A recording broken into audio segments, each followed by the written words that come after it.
ऐसा श्रीमद् भागवतम में भी लिखा गया है कि सबसे सर्वश्रेष्ठ सेवा क्या है, बोले भगवत सेवा। लेकिन उससे भी ऊपर की सेवा क्या है, भगवान के जो भक्त होते हैं उनकी सेवा। और हरिचंदन को यहाँ पे हम देखते हैं तो दोनों सेवा प्राप्त हो गई, भगवान की सेवा भी कर रहे हैं और भगवान के साथ जितने भक्त हैं उनकी सेवा भी कर रहे हैं।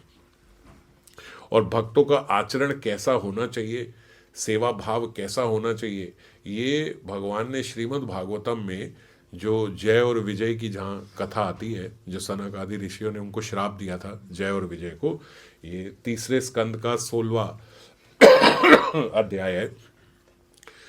वो 16वें अध्याय में जय विजय के इंस्टेंस में भगवान बता रहे हैं, भगवान साक्षात जब निकल के आए तो वो बता रहे सेवक को कैसा होना चाहिए। ये ब्राह्मणन मई धिया शिपतो अर्चंत्या, कैसा होना चाहिए, बोले ये जो ब्राह्मण यानी जो ब्रह्म को जानने वाले हैं, जो भक्त हैं, जो ये वैष्णव गण हैं, इनके साथ आपका आचरण कैसा होना चाहिए। बोले कि अगर वो आपसे क्रोधित भी हो रहे हैं तो भी आप उनके प्रति रिस्पेक्ट से रहो। क्रोधित मतलब शिप्तया, अगर उन्होंने आपको कोई गलत बात भी बोल दी, गुस्से में भी बोल दिया, जैसे यहाँ उनको थप्पड़ पड़ा हरिचंदन को, ऐसा कोई उन्होंने आपको गाली देते हुए बात करी, गलत गलत मतलब आपकी गलती पे आपको डांट दिया, समझ लो, जोर से बोल दिया, चिल्ला दिया आप पे, ऐसा कर दिया, तो भी आपका कैसा होना चाहिए, अर्चंत्या, आपका उनके प्रति बहुत रिस्पेक्टफुल एटीट्यूड होना चाहिए। और ये कैसा एटीट्यूड और कौन बता रहे हैं, स्वयं भगवान जय और विजय को बता रहे हैं कि आपका भाव ऐसा होना चाहिए। उन्होंने आपको श्राप भी दे दिया, श्राप दिया है, वैकुंठ से नीचे गिरा रहे हैं, तब भी वो उनको क्या बोल रहे हैं, चाहे वो आपको दे रहे हैं, पर आपका कैसा स्वभाव होना चाहिए, रिस्पेक्टफुल ही होना चाहिए। और आगे देखो कैसे रिस्पेक्टफुल, कितनी डिटेल में बता रहे हैं, तुष्यद हृदय, और हृदय में भी पूरा तुष्ट होना चाहिए। ऐसे नहीं कि मन में तो बहुत गुस्सा आ रहा है लेकिन ऊपर से हम ऐसे करें, ऐसा नहीं। तुष्टत हृदय, मन में पूरा आपका, और कैसा मुख कैसा होना चाहिए, स्मित सुधोषित पद्म वक्त्रा, आपका मुख कैसा होना चाहिए, हंसता हुआ, मुख पे हंसी होनी चाहिए, हृदय आपका तुष्ट होना चाहिए, शब्द आपके बहुत रिस्पेक्टफुल होने चाहिए। और बोले कैसा, बोले हंसी के नेक्टर से आपका मुख कमल बन जाए, ऐसा होना चाहिए। स्मित सुधोषित पद्म वक्त्रा, कमल मुख हो जाए आपका, ऐसा आपका मुख हंसते हुए होना चाहिए।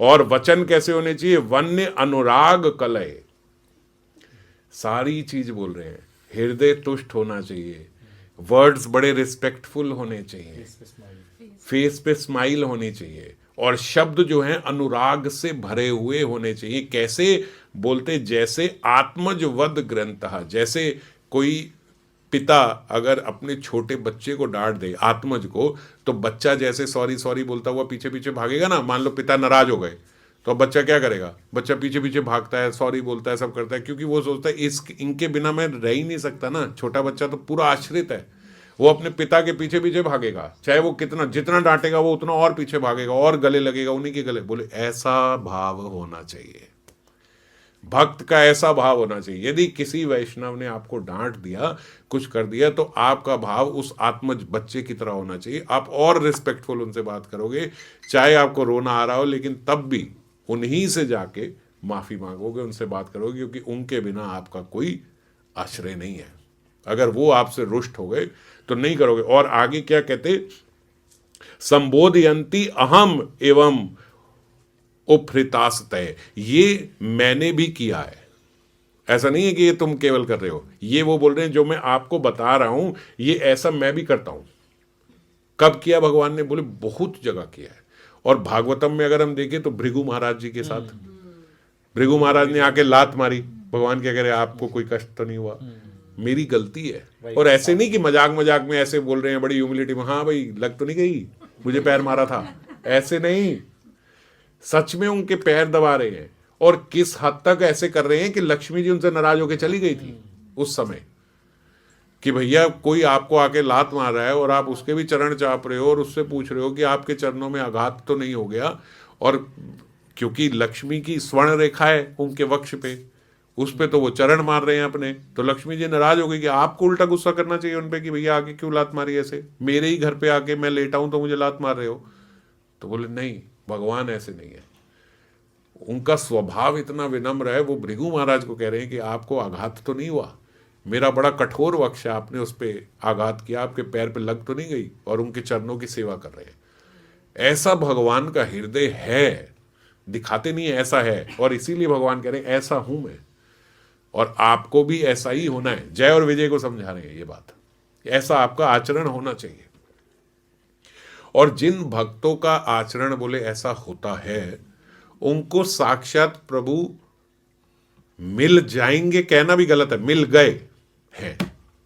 जिनका ऐसा आचरण है उनको प्रभु भगवान मिल गए हैं, उनको मिलेंगे नहीं, कोई देरी नहीं है, आगे जाके नहीं मिलेगा। अगर आपका स्वभाव ऐसा बन गया है तो आपको भगवान मिल गए हैं, समझ गए, फिर मिलेंगे नहीं, मिल गए।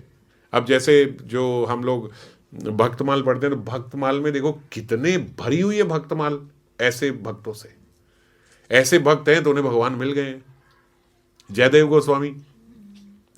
गोस्वामी के हाथ काट दिए, पैर काट दिए, और फिर वही जब आगे से आ रहे हैं, जब राजा के वहां वो बैठे हैं और वही संत आ रहे हैं, जयदेव गोस्वामी तुरंत नहीं बोल सकते थे कि ये तो चोर हैं, बल्कि जयदेव गोस्वामी कह रहे हैं इनकी प्रमुख तौर पे सेवा की जाए, इन लोगों की।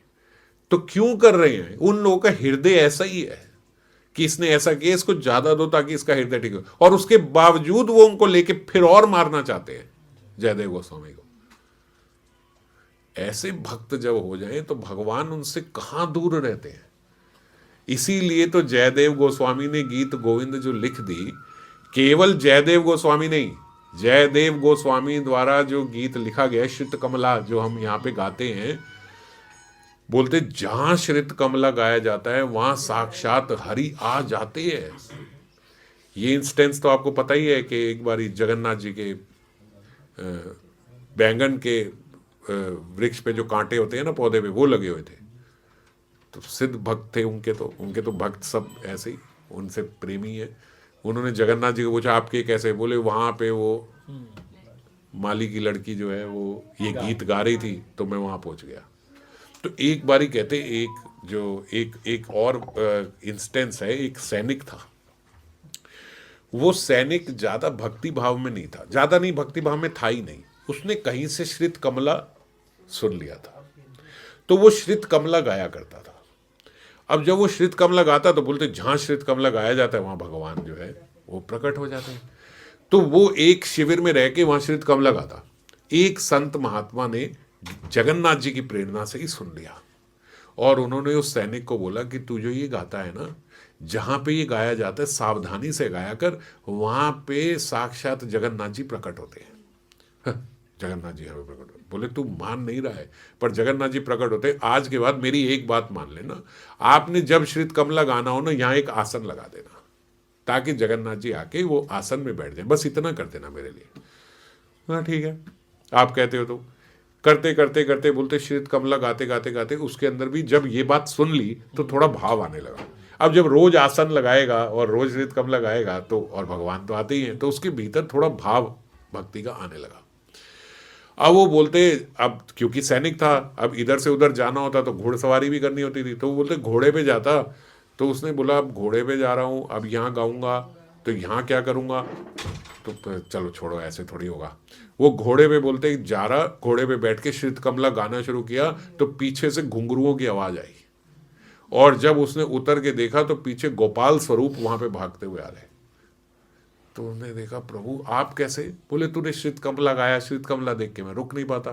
तो बोले मुझे क्या करना चाहिए? बोले वहीं घोड़े पे मेरा आसन लगा दे ना, जैसे वहां पे लगाता था। उसके बाद से वो बोलते सैनिक जब जाता तो घोड़े पे आसन लगाता भगवान के लिए, और जब नहीं लगाता तो भगवान ऐसे पीछे पीछे भाग गए। तो ऐसा जयदेव गोस्वामी की लिखे हुए गीत की ऐसा प्रभाव है, उनके लिखे हुए गीत का ऐसा प्रभाव है, तो जयदेव गोस्वामी का क्या होगा?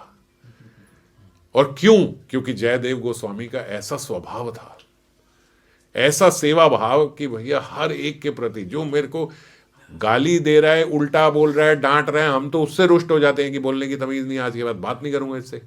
उनके हाथ पैर काट दिए माता जी, दोनों हाथ दोनों पैर काट के सिर्फ धर रह गया, और उनके लिए भी वो ऐसे हैं कि अभी इनकी और सेवा करनी चाहिए। उसके बाद भी वो उन्हें खड्डे में फेंक के जाना चाहते थे। तो भगवान साक्षात प्रकट हो गए और उनको भगवान ने दंड दिया, जो जयदेव गोस्वामी के साथ ऐसे करे। ऐसा भाव, और यही देखो, यही भाव वो वहां पे बता रहे हैं कि ऐसा भाव भक्त का होना चाहिए। ऐसा भाव यदि हो जाए तो हमें कोई कितना भी कुछ भी कहे, जैसे हमने पिछली बार चर्चा करी थी कि सब में भगवान की उपस्थिति देखे, अरे भैया भगवान की ही इच्छा होगी तो कोई सुना रहा है ना। और हम लोग तो कैसा कैसा ट्रीट करते हैं, कैसे वैष्णवों से द्वेष करते हैं, कैसे वैष्णवों से ईर्ष्या करते हैं, क्या कुछ हम लोग नहीं बोल देते। तो ये बिल्कुल नहीं, बिल्कुल नहीं, कहीं कोई जगह छोड़ी नहीं भगवान ने। ये कोई और नहीं बोल रहा, जय और विजय को भगवान ही बोल रहे। हृदय भी तुष्ट होना चाहिए, मुख पे हंसी भी होनी चाहिए, रिस्पेक्टफुल वर्ड भी, वाणी भी ऐसी होनी चाहिए, ऐसे ही हमारी होनी चाहिए। किंग के प्रति बोले, जो आपके प्रति अपशब्द बोल रहे हैं, उन्हीं की बात कर रहे हैं कि जो अपशब्द बोल रहे हैं उनके साथ भी ऐसा रहना है आपको, तब माना जाएगा। जय और विजय को बोले जा रहे, तब माना जाएगा कि ये मेरे सेवक है, वरना मेरे सेवक नहीं रह सकते आप। ऐसा तो भगवान का वैकुंठ में सेवक नहीं रह सकता। हम गोलोक में मंजरी भाव की साधना कर रहे हैं हम क्या साधना कर रहे हैं, ऐसे तो वैकुंठ में बाहर जय और विजय जैसे लोग भी ऐसे नहीं रह सकते हैं। द्वारपाल भी ऐसा नहीं हो सकता, द्वारपाल का स्वभाव भी ऐसा परफेक्ट होना चाहिए। और इसीलिए भगवान श्लोक के अंत में बोलते हैं कि मैं भी ऐसा ही करता हूं। अगर तुम सोचो कि सिर्फ उपदेश ही देके जा रहे हैं तो ऐसा नहीं है, मैं भी ऐसा ही करता हूं, इसलिए ऐसा ही रहना पड़ेगा।